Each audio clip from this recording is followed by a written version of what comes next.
Tudo bem com vocês? Eu sou Luciane, sejam muito bem-vindos ao meu canal. Aqui a gente faz um estudo aprofundado de reforma íntima, da doutrina espírita, das escolas morais. Então, para me comprometer a estudar, eu estou vindo aqui compartilhar com vocês, até para divulgar o espiritismo também.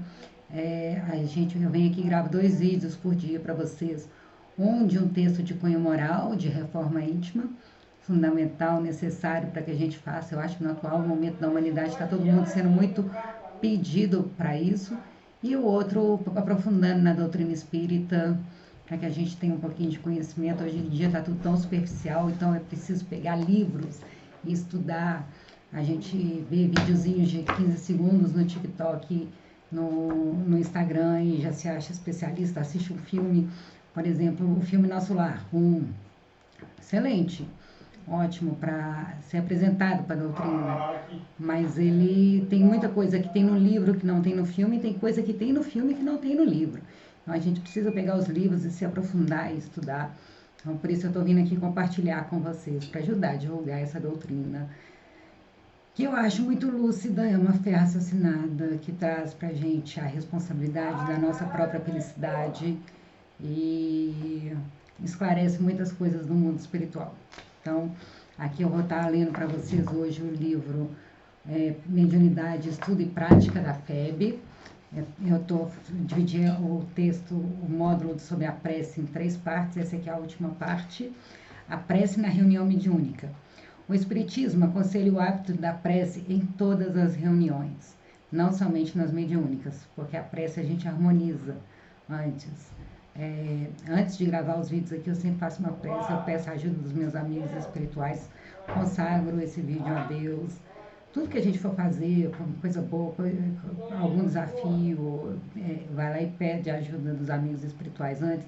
Depois que faz alguma coisa, agradece o auxílio deles, porque eles nos harmonizam e nos auxiliam o tempo inteiro. E há uma razão de ser para essa prática. Se o Espiritismo proclama a sua utilidade, não é por espírito de sistema, não é uma norma, não é um dogma, um ritual, mas porque a observação permitiu constatar a sua eficácia e o modo de ação. Isso está na Revista Espírita, Jornal de Estudos Psicológicos, ano 1866, página 19.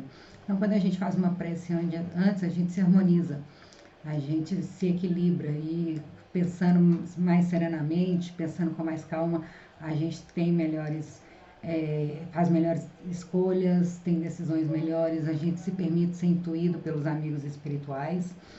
Por outro lado, não devemos esquecer o ensinamento do Cristo, pois onde 2 ou 3 estão reunidos em meu nome, aí estou eu no meio deles. Essa passagem está em Mateus 18, versículo 20. Então, estarem reunidos em nome de Jesus, 2, 3 ou mais pessoas, não quer dizer que basta que se achem materialmente juntas. É preciso que o estejam espiritualmente pela comunhão de intenção e de ideais para o bem. Eu me lembro quando eu comecei a prática quando eu comecei na doutrina espírita, e eu comecei a fazer o culto no lar, em casa. Minha casa sempre teve muita gente, e nem todo mundo gostava da ideia de participar do culto no lar com a gente. E eu, com os meninos pequenos, obrigava eles a participar comigo. E eles estavam lá contrariados, eles não gostavam, eles não queriam estar lá, eles não estavam presentes de espírito, não estavam reunidos em nome de Jesus. Eles estavam lá me obedecendo para cumprir o protocolo. E aí, às vezes eu até brigava, me desarmonizava, o menino não queria participar antes. Aquilo ali que era um momento de serenar, de estar entrando em contato com os bons espíritos, eu já entrava brigando, xingando, reclamando, eles brigando, a gente discutindo. Um momento que era de reunião, de harmonização, a gente entrava discutindo, porque eles não queriam estar presentes. Aí depois eu fui entender que é melhor fazer o culto sozinha do que obrigá-los a participar comigo. Porque a ideia ali não é estar presente fisicamente, é estar presente no coração. A gente está em harmonia com os ideais. Então, aí é aquela coisa, não, tem que estar presente, tem que fazer, não é cumprir protocolo, mas a gente está lá de boa vontade, com o coração aberto, disposto a aprender, a fazer reforma íntima. Então, assim, às vezes reúnem várias pessoas, vão numa igreja, vão naquele templo com milhares de pessoas, mas eles não estão lá interessados em seguir o exemplo de Jesus. Às vezes tem casos aí, tá interessado em cumprir protocolo, em se mostrar melhor do que os outros, usar a religião como instrumento de marketing, ver a roupa que a outra pessoa está usando, tá? Ao invés de estar lá sendo bom para o outro, está lá julgando, se achando melhor, apontando os defeitos, não estão presentes de coração. Então, quando dois ou mais estão reunidos em nome de Jesus para praticar o amor e a caridade, presentes de coração, aí sim ele estará no meio, mas não para cumprir protocolo. Deus não precisa que a gente faça nenhum favor para eles. Não é estar obrigado. As pessoas não conseguem entender Deus pela razão, é pelo sentimento. E é através do sentimento que a gente se conecta a Jesus e a Deus, e através do sentimento que a gente se harmoniza uns com os outros. Então, pelas palavras acima, Jesus quis mostrar o efeito da união e da fraternidade. O que o atrai não é o maior ou menor número de pessoas que se reúnem, pois em vez de 2 ou 3 poderia ter dito 10 ou 20, mas o sentimento de caridade que reciprocamente os anime. Mas não adianta nada uma multidão ali, sendo que eles não estão naquele mesmo ideal de caridade, de indulgência, de perdão. E duas pessoas praticando a caridade, não precisa estar nem reunida, estão lá fazendo uma obra de caridade, levando auxílio para outra pessoa, estão reunidas em nome de Jesus. É a intenção, não é a quantidade de pessoas. Viver o ensinamento de Jesus é muito difícil, então é melhor a gente viver com qualidade do que quantidade. E vamos combinar, se a voz da maioria fosse prova de verdade, Jesus não teria sido assassinado e crucificado, porque foi a maioria que escolheu crucificar Jesus, preferiu Barrabás do que Jesus. Então não é quantidade, é a qualidade das pessoas que estão lá. Nesse sentido, vale destacar que a reunião mediúnica é um ser coletivo, cujas qualidades e propriedades são a resultante dos seus membros, formando uma espécie de feixe. Então, é a média da vibração de todas as pessoas que estão ali. Ora, quanto mais homogêneo for esse feixe, tanto mais força terá.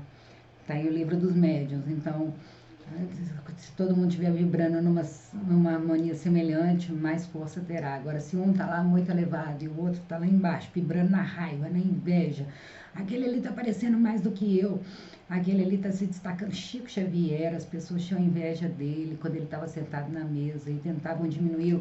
Ele precisava aumentar a vibração dele e as pessoas, Chico, você está muito vaidoso, você está querendo aparecer mais do que os demais e querendo diminuir ele, fazendo ele se sentir mal. Então, quanto mais homogêneo tiver ali, quanto mais as pessoas se importarem com o bem umas das outras, ao invés de querer ficar se comparando umas com as outras, o ambiente religioso é muito vaidoso, melhor vai ser, mais força vai ter a reunião mediúnica. E a gente está lá para ajudar, né? A gente se ajuda em primeiro lugar, mas a gente tem que estar com uma vibração elevada para poder harmonizar as outras pessoas. Porque se a gente não tiver presente de coração, a gente se desarmoniza. E a gente, estando desarmonizado, a gente desarmoniza as outras pessoas também, os outros médios, os outros espíritos que estão sendo auxiliados.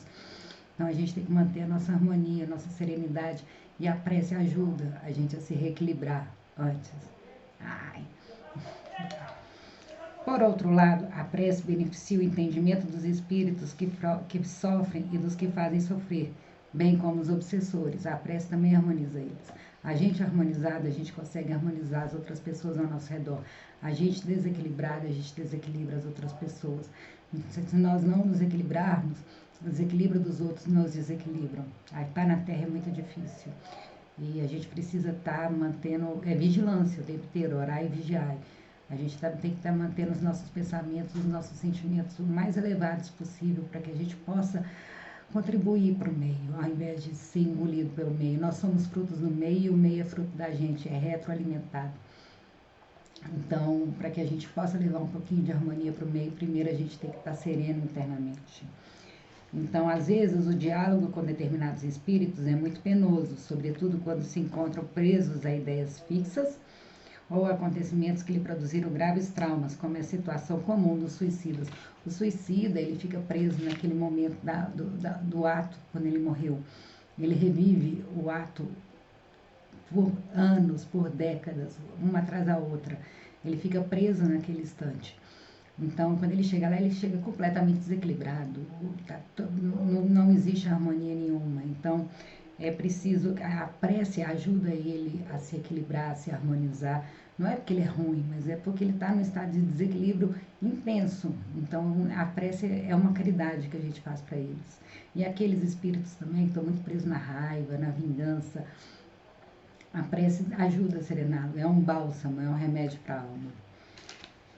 Nessas condições, a prece não só é indicada, como representa um ato de caridade, de amor ao próximo. É o melhor remédio que a gente pode fazer para alguém. Às vezes a gente não pode fazer nada pelo outro, mas a gente pode fazer uma prece de ajuda para fortalecer a pessoa na sua prova, para que ela seja amparada, para que ela esteja em condições de receber a ajuda, o tratamento necessário. Nessas condições, a prece não... Os espíritos sofredores reclamam preces e essas lhes são proveitosas, porque verificando que há quem pense neles, sentem-se menos abandonados. Então, eles se sentem queridos, alguém está pensando em mim, eu estou sendo lembrado, porque fica aquela ideia, Deus esqueceu de mim. E Deus está presente em tudo, mas Deus age através de nós. Deus manda as vibrações dele, mas a nossa intercessão ajuda também, tá? Ajuda, coopera para o trabalho de Deus. Sentem-se menos abandonados, menos infelizes, se sentem mais importantes. Mas a prece tem sobre eles uma ação mais direta. Reanima-os, incute-lhes o desejo de se elevarem pelo arrependimento e pela reparação, e pode desviar-lhes o pensamento do mal. A prece mostra para a pessoa o que ela tem de melhor. Porque aqui, né, a gente está na Terra, a gente tem muita coisa boa que a gente já dá conta de fazer, mas tem muita coisa que a gente ainda não dá conta. Se a gente for olhar só para os nossos defeitos, só para olhar para os defeitos do outro, quem procura acha. A gente vai achar só defeito, a gente vai começar a se diminuir, vai começar a falar, eu não valho nada, eu sou pecador e sou imperfeito, e somos mesmo. Mas se a gente começar a olhar para as nossas qualidades, para aquilo que a gente já dá conta de fazer, começar a olhar para a qualidade do outro, a gente vai enxergar muita luz, muita bondade, muita coisa que já progrediu. Então, quando a gente faz a prece para o outro, principalmente esses sofredores, a gente está dando ao outro a oportunidade de enxergar a própria luz, para que ele possa se arrepender dos seus atos e voltar ao caminho do bem. É nesse sentido que a prece pode não apenas aliviar, como abreviar o sofrimento, porque a partir do momento que a pessoa ela se arrepende e quer voltar ao caminho do bem, diminui o sofrimento dela. Uma coisa é ela passar 100 anos sofrendo, outra coisa é ela passar 10 anos. E quando a gente reza por alguém, a gente está auxiliando essa pessoa a reconduzir ao caminho do bem, a se fortalecer diante das provas, a não se desesperar, a confiar em Deus e na providência divina. Esse trecho está no Evangelho segundo o Espiritismo, no capítulo 27. Então, é muito importante que a gente ore por nós, para que peçamos a Deus para que nos ajude a corrigir as nossas más tendências, para nos livrar das nossas tentações e rezar pelos outros também. E numa prece, numa reunião onde as pessoas estão reunidas ali em nome de um ideal maior, em nome de Deus, que a gente se harmonize antes e tenha Deus no coração, que tenha bondade e caridade no coração, e que a gente queira contribuir com o melhor que tem em nós, para ajudar, para estar harmonizado internamente, para ajudar a harmonizar as outras pessoas. Então é isso. Leiturinha do livro, essa foi rapidinho, Mediunidade, Estudo e Prática. Quem quiser, esse livro está disponível na internet, vale a pena a gente se aprofundar. Eu acho o Espiritismo, ele esclarece muita coisa, uma fé raciocinada, ele traz muita lucidez para essas questões espirituais. O mundo passou por um período de trevas muito grande, onde as questões espirituais eram confundidas com o poder, com a dominação. A igreja confundia com o Estado, e aí as pessoas começaram, e houve muito abuso de poder, houve muita coisa errada feita em nome de Deus, guerras foram feitas em nome de Deus, e as pessoas pegaram e começaram a tomar antipatia das questões religiosas, não conseguiam explicar Deus, e aí começaram a rejeitar a ideia de Deus, e ao mesmo tempo as facilidades, as tentações do mundo foram muito grandes. E nós viemos um período de extremo materialismo, onde estava rejeitando todas as questões espirituais, e agora a gente está num período de achar o equilíbrio, nem tanto a razão, nem tanto a espiritualidade, mas ambas, uma interagindo na outra, uma complementando a outra, para que a gente tenha uma fé raciocinada que nos inspire a ser melhores, a se melhorar internamente, para que a gente possa ser melhor para os outros. Dizem que esses são os orientais, eles não se preocupam muito com a ideia de Deus, eles gostam mais da questão do autoconhecimento, olhar para dentro para encontrar a própria iluminação. E a dor, a gente vai passar pela dor aqui. No budismo tem, tudo é sofrimento, mas tem o capítulo óctuplo do budismo. Então, se tudo é sofrimento, o que a gente pode fazer para diminuir a intensidade do nosso sofrimento aqui na Terra, para que a gente possa ser feliz apesar de tudo? Então, é esse o convite. Eu sou apaixonada com o Espiritismo por vários motivos, mas o principal é que ele transfere a responsabilidade da nossa felicidade para nós, pedindo da gente uma elevação moral, uma reforma íntima, uma mudança de valores interno para que a gente possa ser a diferença no mundo. Não é que a gente vai salvar todo mundo, se a gente conseguir se salvar, a gente já vai estar contribuindo para deixar o mundo mais equilibrado. Ninguém precisa ser santo para ser salva-vidas, mas a gente tem um compromisso primeiro conosco e com Deus, de querer ser melhor. E aí eu fico muito feliz de estar aqui estudando e aprendendo o Espiritismo. É um compromisso que eu fiz com os meus mentores, eu estou sendo muito acolhida lá no Glacos, e eu acho que uma forma de retribuir é estar me comprometendo, estudando, mas também é para divulgar a doutrina espírita, porque as pessoas fazem muita confusão. A gente é cristão, acima de tudo, a gente procura seguir o exemplo de Jesus, de viver na prática do amor e da caridade, só que a gente acredita nas realidades do mundo espiritual. E quando a gente para pensar, Jesus quebrou a lei que está lá na Bíblia, que é proibido conversar com os mortos, ele quebrou essa lei, igual ele quebrou a lei do olho por olho, dente por dente, quando ele apareceu morto em carne, ele ressuscitou para os discípulos e ficou 40 dias conversando com eles. Então, a gente se apega no exemplo de Jesus, nos atos dele, praticar a caridade, em ser bom para os outros, em não julgar, em acolher as pessoas. Eu acho que todas as religiões fazem isso, mas o Espiritismo ele esclarece muito das coisas no mundo espiritual, como é que é a vida após a morte. A gente não tem que ter medo da morte, a gente tem que amar a vida e procurar ser o melhor que a gente pode aqui na Terra. Então é isso, eu espero que vocês gostem, deixem seus comentários, curtam, comentem, compartilhem esse vídeo.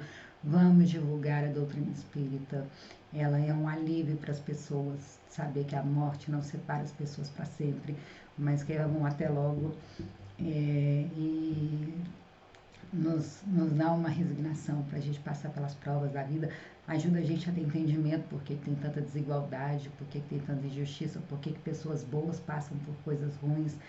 Deus não é injusto de forma alguma, mas a nós, como espíritos imperfeitos, ainda precisamos nos reajustar com a lei divina. Então é isso, espero que vocês gostem. Eu estou gostando muito de fazer isso daqui, está sendo um remédio para mim. Está sendo uma cura para minha alma. Eu acho que estudar é o melhor patrimônio que a gente pode investir em nós mesmos. E se aprofundar em um tema, pegar e tentar entender, é o melhor que a gente pode fazer por nós. Porque só o conhecimento nos transforma. Então é isso mesmo. Amo vocês, fiquem com Deus.